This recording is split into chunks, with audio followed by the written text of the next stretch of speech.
শুক্রবার ৯ জিলহজ ১০ হিজরি সনে হজের সময় আরাফা ময়দানে দুপুরের পর হযরত মুহাম্মদ সাল্লাল্লাহু আলাইহি ওয়াসাল্লাম লক্ষাধিক সাহাবীর সমাবেশে ঐতিহাসিক ভাষণ দেন। হামদ ও সানার পর তিনি বলেন, হে মানুষ, তোমরা আমার কথা শোনো। এরপর এই স্থানে তোমাদের সাথে আর একত্রিত হতে পারবো কিনা জানি না। হে মানুষ, আল্লাহ বলেন, হে মানব জাতি, তোমাদেরকে আমি এক পুরুষ ও এক নারী থেকে সৃষ্টি করেছি এবং তোমাদেরকে সমাজ ও গোত্রে ভাগ করে দিয়েছি, যেন তোমরা পরস্পরের পরিচয় জানতে পারো। অতএব শুনে রাখো, মানুষে মানুষে কোনো ভেদাভেদ নেই। আরবের উপর কোনো অনারবের অথবা অনারবের উপর কোনো আরবের শ্রেষ্ঠত্ব নেই, তেমনি সাদার উপর কালোর বা কালোর উপর সাদার কোনো শ্রেষ্ঠত্ব নেই। তোমাদের মধ্যে সেই ব্যক্তি আল্লাহর কাছে সবচেয়ে বেশি সম্মান ও মর্যাদার অধিকারী, যে আল্লাহকে ভালোবাসে। হে মানুষ, শুনে রাখো, অন্ধকার যুগের সকল বিষয় ও প্রথা আজ থেকে বিলুপ্ত হল। জাহিলি যুগের রক্তের দাবিও রহিত করা হল। হে মানুষ, শুনে রাখো, অপরাধীর দায়িত্ব কেবল অপরাধীর উপরই বর্তায়। পিতা তার পুত্রের জন্যে আর পুত্র তার পিতার অপরাধের জন্য দায়ী নয়। হে মানুষ, তোমাদের রক্ত, তোমাদের সম্মান, তোমাদের সম্পদ পরস্পরের জন্য চিরস্থায়ীভাবে হারাম অর্থাৎ পবিত্র ও নিরাপদ করা হল। যেমন আজকের এই মাস, এই শহর সকলের জন্য পবিত্র ও নিরাপদ। হে মানুষ, তোমরা ঈর্ষা ও হিংসা বিদ্বেষ থেকে দূরে থাকবে। ঈর্ষা ও হিংসা মানুষের সকল সদ্গুণকে ধ্বংস করে। হে মানুষ, নারীদের সম্পর্কে আমি তোমাদের সতর্ক করে দিচ্ছি, তাদের সাথে নিষ্ঠুর আচরণ করো না। তাদের উপর যেমন তোমাদের অধিকার রয়েছে, তেমনি তোমাদের উপর তাদেরও অধিকার রয়েছে। সুতরাং তাদের কল্যাণের দিকে সবসময় খেয়াল রেখো। হে মানুষ, অধীনস্থদের সম্পর্কে সতর্ক হও। তোমরা নিজেরা যা খাবে তাদেরও তা খাওয়াবে, নিজেরা যা পরবে তাদেরও তা পরাবে। শ্রমিকের শরীরের ঘাম শুকানোর আগেই তার মজুরি পরিশোধ করবে।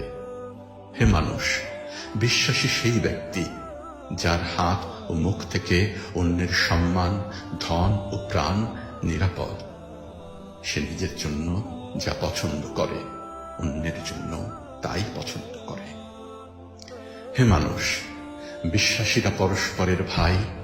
সাবধান, তোমরা একজন আরেকজনকে হত্যা করার মতো কুফরি কাজে লিপ্ত হয়েও না। হে মানুষ, শুনে রাখো, আজ হতে বংশগত শ্রেষ্ঠত্ব বা কৌলীন প্রথা বিলুপ্ত করা হল। কুলীন বা শ্রেষ্ঠ সেই যে বিশ্বাসী ও মানুষের উপকার করে। হে মানুষ, ঋণ অবশ্যই ফেরত দিতে হবে। বিশ্বস্ততার সাথে প্রত্যেকের আমানত রক্ষা করতে হবে। কারো সম্পত্তি সে যদি স্বেচ্ছায় না দেয়, তবে তা অপর কারো জন্য হালাল নয়। তোমরা কেউ দুর্বলের উপর অবিচার করো না। হে মানুষ, জ্ঞানীর কলমের কালি শহীদের রক্তের চেয়েও মূল্যবান।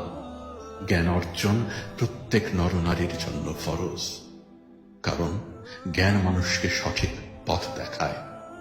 জ্ঞান অর্জনের জন্য প্রয়োজনে তোমরা চিনে যাও।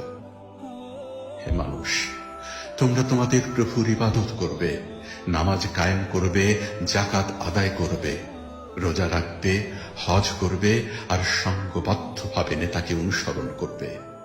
তাহলে তোমরা জান্নাতে দাখিল হতে পারবে। হে মানুষ, শুনে রাখো, একজন কুষ্ঠিকতাকার ব্যক্তিও যদি তোমাদের নেতা মনোনীত হয়, যতদিন পর্যন্ত সে আল্লাহর কিতাব অনুসারে তোমাদের পরিচালিত করবে, ততদিন পর্যন্ত তার আনুগত্য করা তোমাদের অবশ্য কর্তব্য। হে মানুষ, শুনে রাখো, আমার পর আর কোনো নবী নেই। হে মানুষ, আমি তোমাদের কাছে দুটি আলোকবর্তিকা রেখে যাচ্ছি। যতদিন তোমরা এ দুটো অনুসরণ করবে, ততদিন তোমরা সত্য পথে থাকবে। এর একটি হলো আল্লাহর কিতাব, দ্বিতীয়টি হলো আমার জীবন দৃষ্টান্ত। হে মানুষ, তোমরা কখনোই ধর্ম নিয়ে বাড়াবাড়ি করো না, কারণ অতীতে বহু জাতি ধর্ম নিয়ে বাড়াবাড়ির কারণে ধ্বংস হয়ে গেছে। হে মানুষ, প্রত্যেককেই শেষ বিচারের দিনে সকল কাজের হিসাব দিতে হবে, অতএব সাবধান হও। হে মানুষ, তোমরা যারা এখানে হাজির আছো, আমার এই বাণীকে সবার কাছে পৌঁছে দিও। এরপর তিনি জনতার উদ্দেশ্যে জিজ্ঞাসা করলেন, হে মানুষ, আমি কি তোমাদের কাছে আল্লাহর বাণী পৌঁছে দিয়েছি? সকলে সমস্যার জবাব দিল, হ্যাঁ। এরপর নবীজি সাল্লাল্লাহু আলাইহি সাল্লাম বললেন, হে আল্লাহ, তুমি সাক্ষী থাকো, আমি আমার সকল দায়িত্ব পালন করেছি। আমিন।